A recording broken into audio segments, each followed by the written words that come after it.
going to start taking this head apart. I want to inspect all the valves, the seats, the guides, the mating surface, as well as the head itself, so that I can decide if we're going to send these in the machine shop or not. The thing ran so good. I did a compression test when I first got this thing, and I did a cylinder leak down, and I was happy with the condition overall.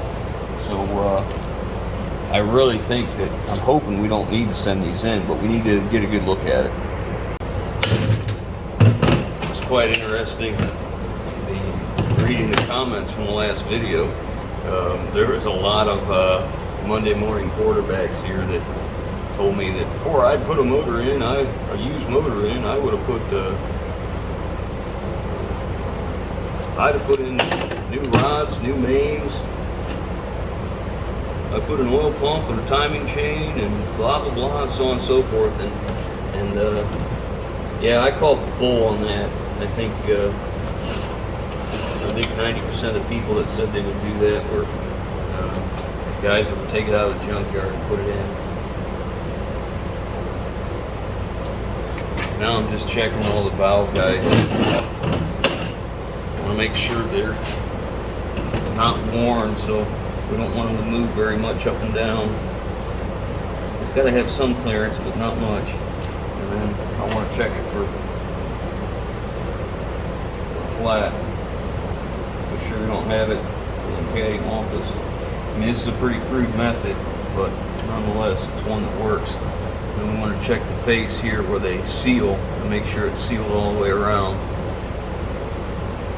These are pretty thin valves, but it's got a good sealing surface on there. So that's that one. So then we want to look at the seat in here, and we want to make sure that got my magnet here. Put my locks in the bottom of it so I don't lose them. We want to make sure the valve seat here is same. This is a steel insert in a aluminum head, of course. And then we want to look at the guide here, make sure there's no cracks in it, make sure it's not falling out or anything weird, because everything about this is, you know, the more thorough you are, the more likely you'll have a better result in the end. So I'm going to continue to go down the line here and take these out one by one and inspect them.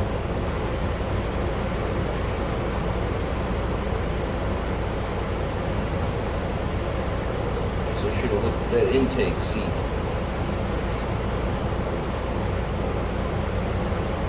So 50% of our valves are bent, which makes sense because we contact pistons in every single cylinder. So at this point, it looks like we should just replace all the valves. We're getting new valve springs with Justin's motor. I guess the only question now is this head okay? Maybe I'll go ahead and clean this up real quick. And got some pretty good scratches on it right there. Can't imagine that's factory.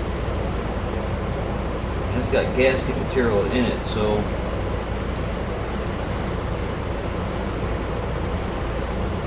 I don't know what to think.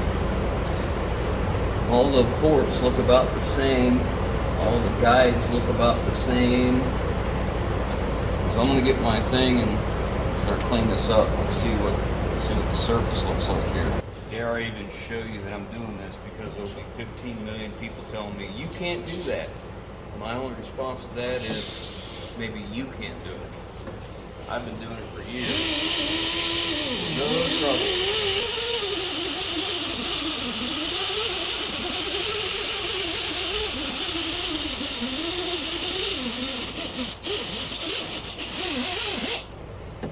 Okay, time for me to go get some brake parts cleaner. Yeah, this is how lightly I've scuffed over this. This is gasket material here, watch. So for all those guys that say you can't do this, you can't do that, clean your heads, man, your inabilities don't transfer to me. That's all that is, a little bit more gasket material. Matter of fact,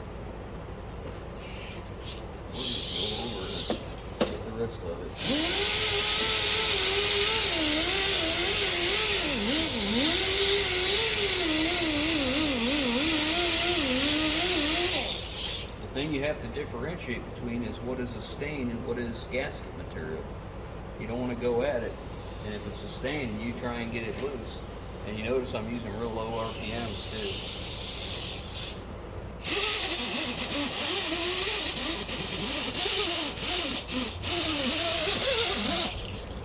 Well, I would say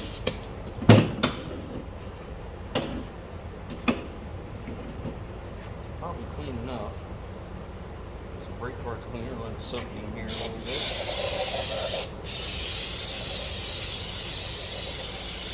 Oh man, there's combustion chambers that come clean. Look at that. Who would have thought? Now, who would have thought?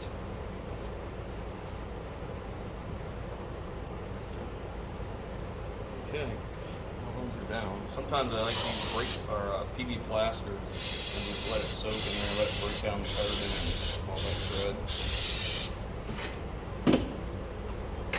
Obviously, we're not ready for assembly, so we're not too worried about cleanliness at this point.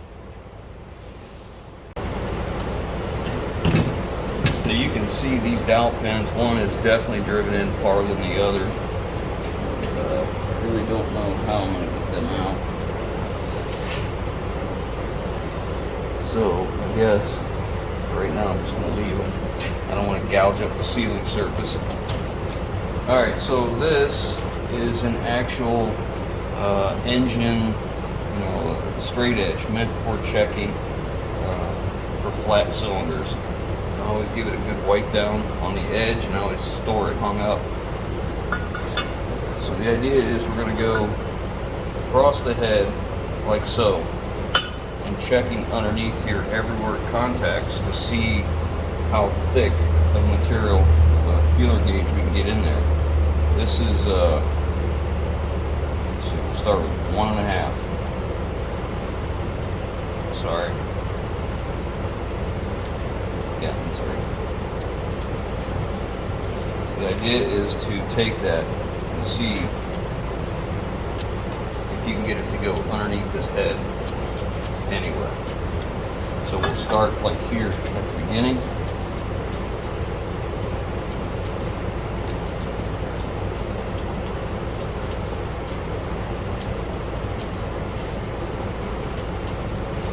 Just go however close you want to go. I probably do a little more than is necessary.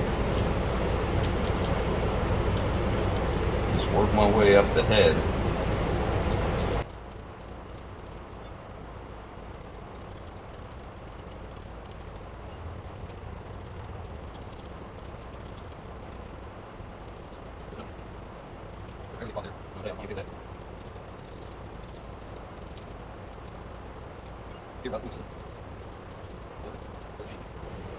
I want to test it. Now I'll go this way because we know it's flat this way, but now I want to make sure it's in plane this way.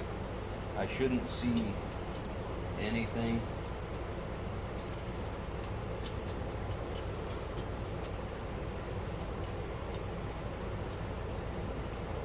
Nothing.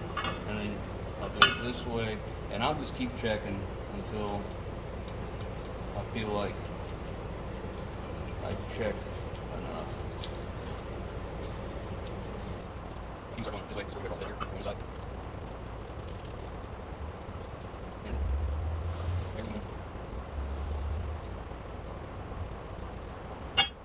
We'll put the pressure on this. It's going to be right here, right in here. Just want to hold it. We got that right there. That one out. Just want to make it up here, and I think a little bit. A little bit right here.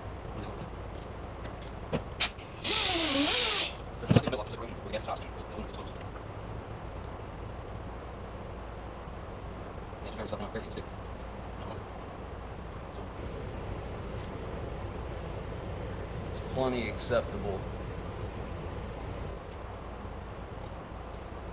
It's right in there. Seems like it was easy. It's go to. I think it's harder. I can't do good. Doesn't hurt stuff. Be careful.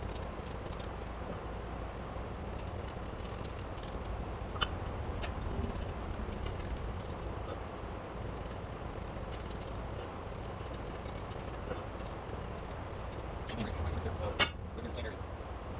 Those same sword. Going this way.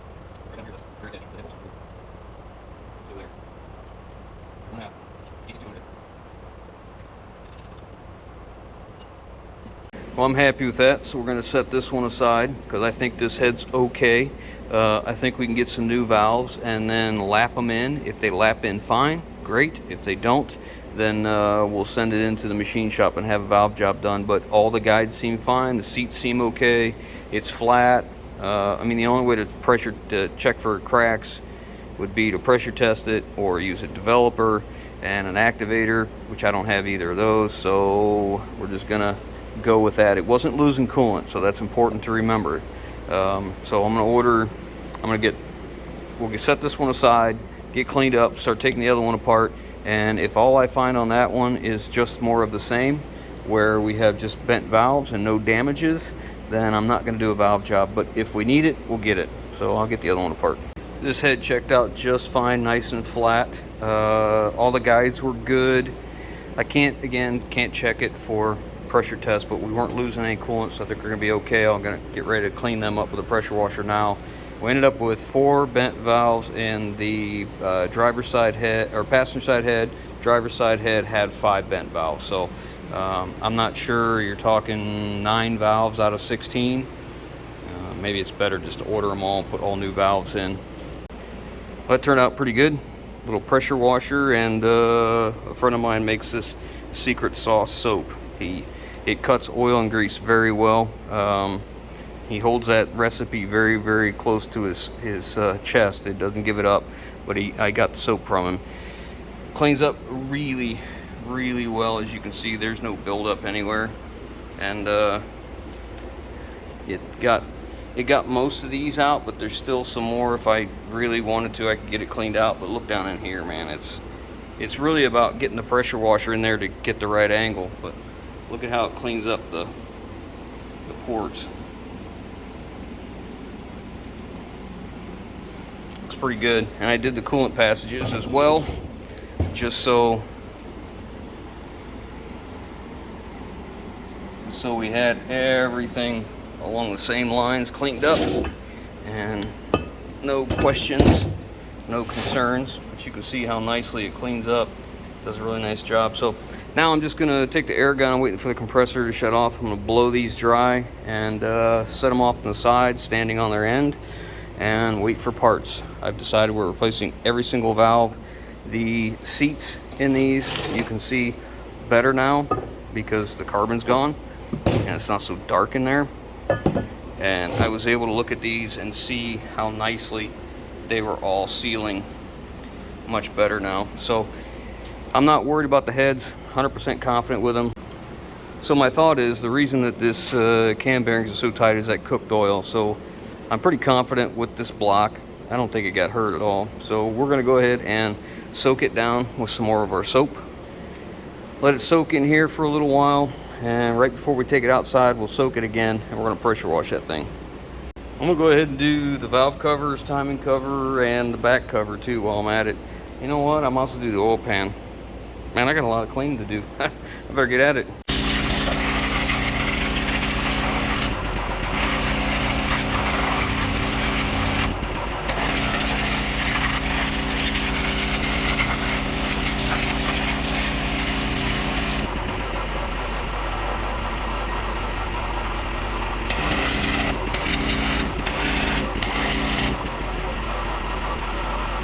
Got it all blown dry with the air blowgun, and then blew through all the passages as well, and it cleaned up pretty good. I think we got it acceptable. I think it's okay. And I went ahead and cleaned up the gasket surfaces too, so they are ready to go. And then I gave it a coat of penetrating oil just to keep it from flash rusting. But we're going to put Justin's cam in here next. He's on his way, and we're going to see if it turns freely. If it does, we're going to knock all the cam bearings out of it and put in new ones. We'll have to go get them because I don't know. They have apparently 3 different designs is what I can find. And this particular motor, there should be only 2, but I want to see what it is, and if it's okay, we'll go run out and pick them up and put them in. So we got this cam in. and I can turn it by hand. It's got some resistance, but I think that's normal, right? That's the way you felt them. Oh yeah. So it was probably turning hard because of all that cooked oil that was on there. So I guess now we're just going to go ahead and knock them bearings out.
Now, you can see the wear on the top. I guess I should turn that. That sun's in the way.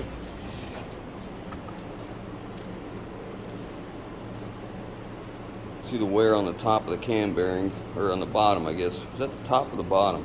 That's the bottom. That would be the bottom. Yeah. Yeah. That's the bottom. So it's like these LS, everything I read about online says what a problem these cam bearings are. Like things from walking out and spinning and all that kind of stuff.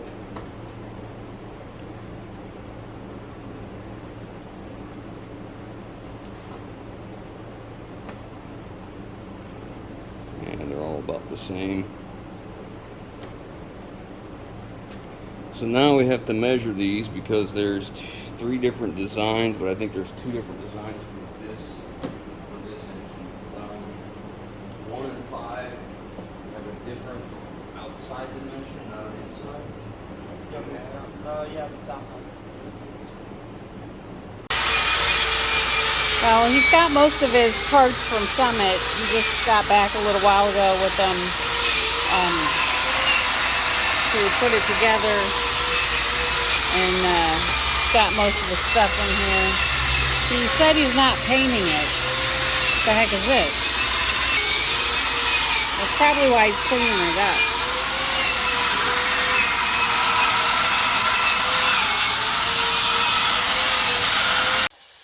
So I honed the cylinders out. They turned out pretty good. I think I'm all right with that. So now what I need to do is I'm going to reuse the main caps, of course, and I need to clean the pistons and all this stuff. So I'm going to start laying that out and getting it ready.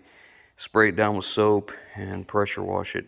I'm going to knock all the bearings out of the mains and the rods, so they're out of the way. I'm going to go ahead and clean the piston that we have to change a connecting rod on as well. So everything is clean and ready to go. The cam we're using is Justin's. I've said that before, but I'm going to go ahead and clean that too. I don't think there's an issue anywhere, but I want to make sure it's 100% clean so I can inspect it good. I don't want any surprises. And there's been a lot of comments about guys saying, I wouldn't trust that block, I wouldn't trust that block. I have been over this block, and I've seen where the impact happened, and it is so minor. Like the marks where the rod hit the block were just in the crud that was on there. Like you can't even see the marks anymore. It was just in the crud. That's how lightly that hit. So I'm not concerned about that at all. If I was, I certainly wouldn't go through all this effort. But like I said, next I want to start getting some stuff cleaned up, get everything else that's left laid out and ready to go so we can get it cleaned up good. Now I'm cleaning up the push rods. These are push rods from Justin's motor. No damages, no troubles, but I'm cleaning them up, and you know, they pretty much look like new when I'm done. And then I'm inspecting the ends. I'm blowing air through it to make sure it's not plugged, and then I'm checking it for straight to make sure it rolls nice and flat and there's no issues with any of them. And I got the rockers soaking in the secret sauce so that we can get them cleaned up as well. That's what I'm cleaning these up with, so I can get all that, any baked on oil that's inside that tube, we can get it out. And when I blow it out, it's blowing out some crud, so it's working. All my parts are cleaned, and I hose them down with water after that to get the soap off of them. And then once they're all rinsed off good, I'll blow them dry and then put a little bit of WD-40 on them. Keep them from rusting before we put it together. That's the front timing cover all cleaned up, and the rear cover.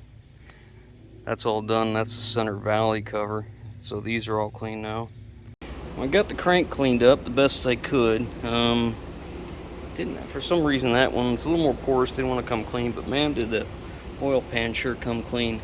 My piston's all cleaned up, the connecting rods are cleaned up.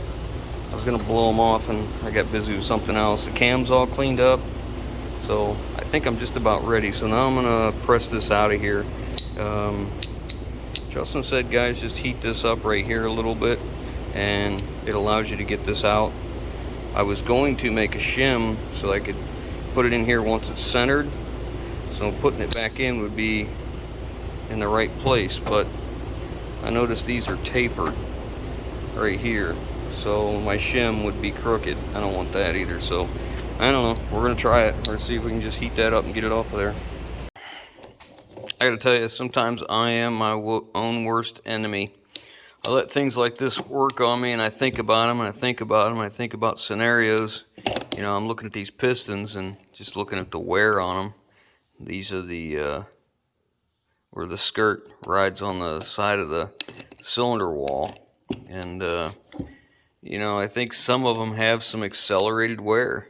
You know, these ones aren't too bad.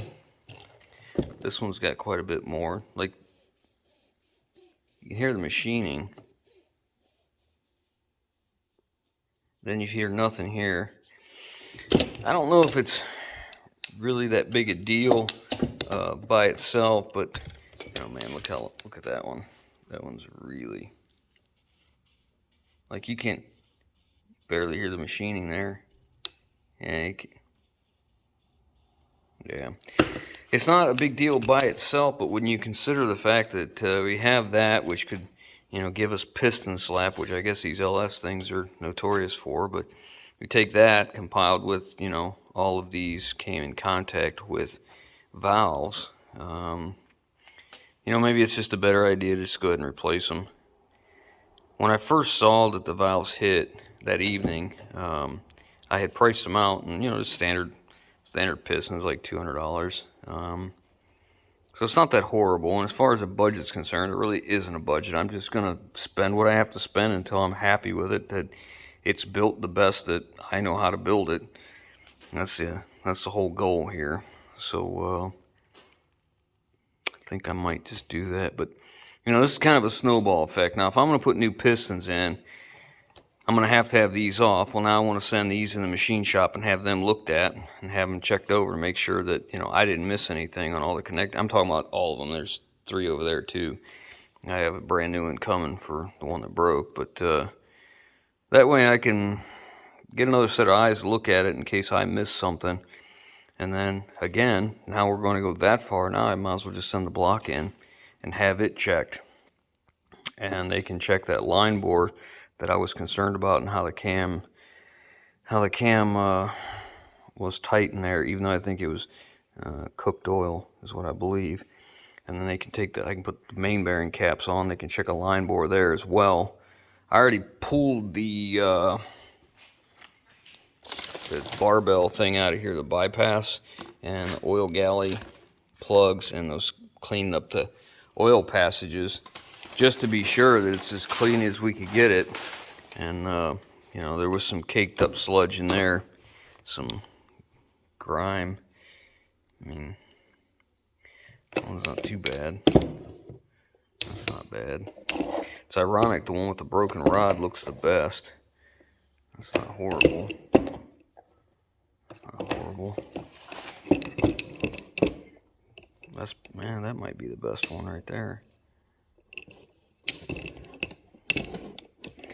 What's odd though is look at how this one's worn. Clear up here, it's got wear.